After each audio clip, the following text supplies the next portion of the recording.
ये स्थिति स्पष्ट करना चाहूँगा। उदाहरण पहला, अभी सरसों का रेट पिछला जो अप्रैल में किसानों की सरसों बिकी वो सरकार ने 4650 किया था, लेकिन रेट वो लगभग 4800 5000 में लोगों ने बेचा, जो सरकार को लेने की ज़रूरत नहीं है। उसी सरसों से बीज भी बनता है। ऐसा हमने कभी नहीं देखा कि सरसों का अगर 5000 फसल अप्रैल में बिकती हो और अभी अक्टूबर आया नहीं है, सरसों का बीज 88,000 रुपये कुंटल हो, मतलब 1700 गुना। चाहे वो किसी को प्रॉफिट कर रहे हो, इस पर सिस्टम को कंट्रोल करना चाहिए। ये सारा सिस्टम किसानों को बर्बाद करने के लिए जो बना हुआ है, इस पर किसी सरकार का कोई चेक नहीं है। सब इस किसानों को लूटने में लगे हुए हैं और फ्री फॉर ऑल ये सिस्टम कर रखा है। दूसरा उदाहरण मैं दूंगा, सन 1981 में कपास जो हमारी बिकती थी किसान की, वो लगभग 380 से लेकर 390 बिकती थी, और उस वक्त डीजल का एक ड्राम 400 रुपये में भरता रहा। और आज की स्थिति ये है कि राजस्थान में 2500 रुपये कुंटल कपास बिक रही है। आज हमारा ड्राम जो है वो लगभग 18-19 हज़ार का बिक रहा है, मतलब हमें लेना पड़ता है। और हमारी जो कॉटन है उसका सरकार ने रेट लगभग 5600 किया है। तो किसी भी रूप में डीजल जो है, एक 200 लीटर का ड्रम, वो अगर पुराना हिसाब किताब देखें तो जैसे हमारे को कॉटन में 1 कुंटल बेच के मिलता था, उसी हिसाब से 5600 का होना चाहिए था। 5600 रुपये 5600 रुपये का एक ड्रम, 200 लीटर का। तो किसानों को थोड़ी थोड़ी बातों पर मतलब रगड़ने का काम किया जा रहा है। इस पर चाहे कोई सरकार आए, ये सिस्टम में कमी है, जो सिस्टम को सुधारने पर ही किसान की बात बन सकती है। और ये 3 कानून जो है वो मैं नहीं समझता कि किसान के हक है। 5600 की अगर बात करें, अभी तो मुश्किल से 60 लीटर के आसपास आएगा डीजल।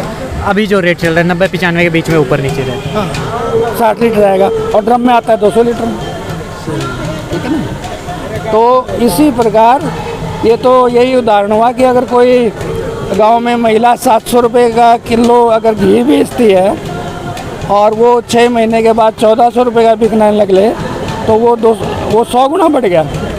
और सरसों हमारी 1700 गुना बढ़ गई 6 महीने में। हमारा कणक का बीज, हम कणक 2000 रुपये में देते हैं, लेकिन कणक का बीज हमें ज़्यादा से ज़्यादा 3000 का मिल जाता है या 4000 का मिल जाता है, डबल भी नहीं हुआ। और सरसों का बीज हमारे को 1700 गुना, 17 टाइम।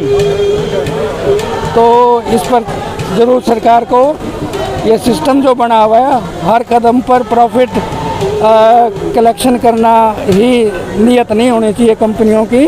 उन्हें भी किसान के बारे में सोचना चाहिए।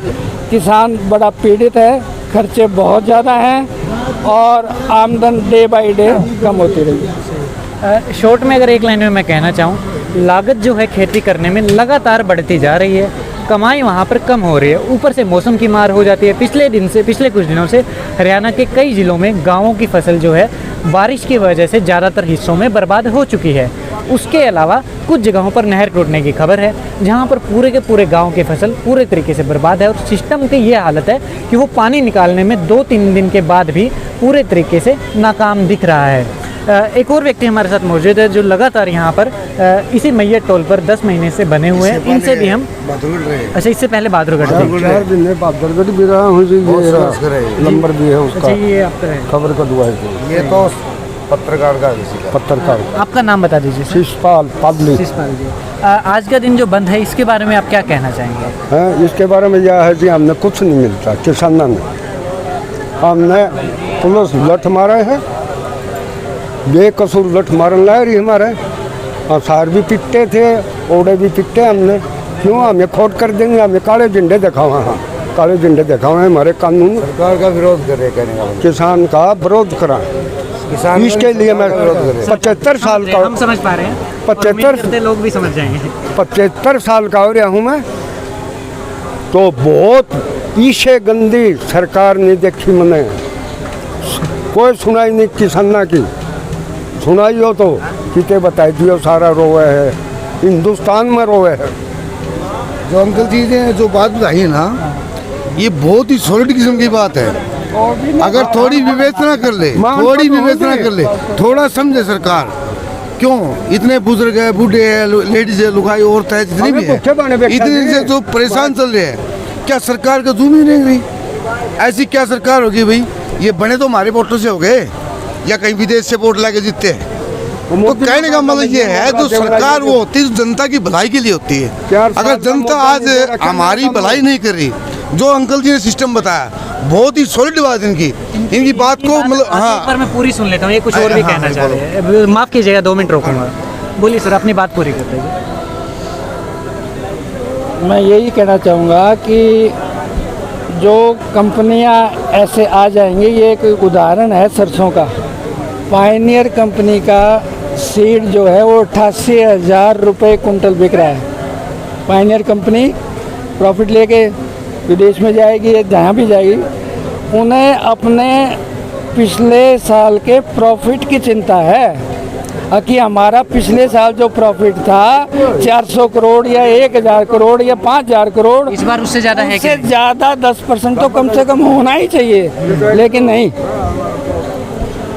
किसान की चिंता कम है और कंपनियों की ज़्यादा है, और ये किसान अपना संघर्ष अपनी दुर्गति को देखते हुए कर रहा है। अब और जितने भी मल्टीनेशनल कंपनीज की नहीं मैं बात करता, पब्लिक सेक्टर अंडरटेकिंग्स या जितने भी सरकार के विभाग हैं, उनमें छटनी या उनकी जब रिटायरमेंट हो रही है, उनको थोड़ा सा किसानों के वजह से हिम्मत बनी है, वो भी अपनी बातें धीरे धीरे सामने ला रहे हैं, जो कि पूरे देश के लिए बड़े खतरे वाली बात है। इसको जो भी सरकार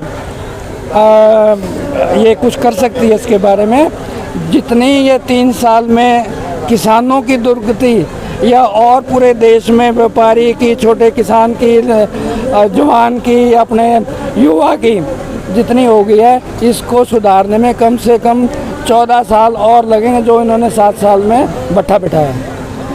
बहुत बहुत शुक्रिया सर। सर, अपनी बात पूरी कर दीजिए। सर, मैं ये कहना चाहता हूँ, किसान एक वो है इस धरती के ऊपर जीव जंतु जो हर दुख और सुख में, धूप और छाँव में, सर्दी में, पो का महीना हो जाके उसने नाजे वार से तो वो पानी खोल लेगा, उसकी तकलीफ कोई नहीं जानता। आज लोग ये परेशान है, किसान आज तक नहीं जगा था। किसानों के साथ हमेशा से हर सरकार ने इनका मतलब दमन किया है, इनका अधिकार की कोई सुनाई आज तक की नहीं, किसी सरकार ने नहीं की। हम ये नहीं कहते पुरानी सरकार ने की, हम किसी सरकार के सपोर्ट में नहीं है। किसान आज जाग चुका है, किसान 10 महीने से अपना संघर्ष कर रहा है और सरकार इस बात को मान नहीं रही। आखिर क्यों? क्या ये जो किसान है हमारे देश की धरती पर जो रहने लग रहे हैं, ये क्या मतलब सबसे ताकतवर अगर देखा जाए तो किसान है। पूरे दुनिया का पेट भरने वाला एकमात्र किसान है। अगर आज ये मान लो छोड़ देने धंधा तो लोगों को खाना नहीं मिलेगा, ये सच्चाई है। इतनी मेहनत करके आज अगर पशुधन की बात की जाए, आप किसान को छोड़ो, अगर पशुधन की बात की जाए, खड़का के रेट हो रहा है। आज पशु अब तक हमने 1 लाख रुपए की कम से कम भैंस आती है अंकल। 1 लाख की भैंस लेके वो 4 महीने सुतरा दूध देगी, 5वां महीना वाला तुम्हारे क्या कम कर देगी। 4 महीने वो कितना दूध बेच लेगा। खड़का रेट आई, बिनौला का रेट आई। उसके अलावा जो आज किसान जाग रहे हैं, जो पीछे को नहीं हटा। मैं तो ये बात कहना चाहता हूँ, किसान आज जाग चुका है। इस दमनकारी सरकार का नहीं, बिल्कुल मुँह नोच देगी। छोटा को नहीं, पीछे को नहीं हटाया सरकार, ये कहना चाहता हूँ। हाँ सर। हाँ, ये वर्तमान सरकार जब भी कोई कमी कहीं दिखती है या विरोध होता है, तो पहली सरकारों का एग्जाम्पल देकर अपने आप बचना चाहती है। मैं ये कहना चाहूँगा कि पुरानी कांग्रेस की सरकार का एग्जाम्पल देकर बीजेपी बच नहीं सकती।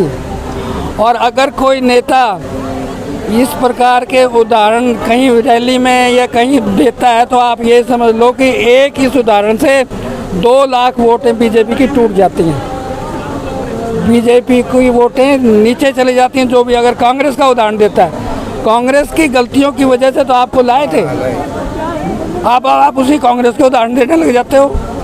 क्यों? उनसे कुछ अच्छा करके दिखाए तो अच्छी बात है। और ये तो नहीं कहा था कि भाई आप कांग्रेस से भी बुरा करो, ऐसा नहीं होना चाहिए। बहुत बहुत शुक्रिया सर। इस कांग्रेस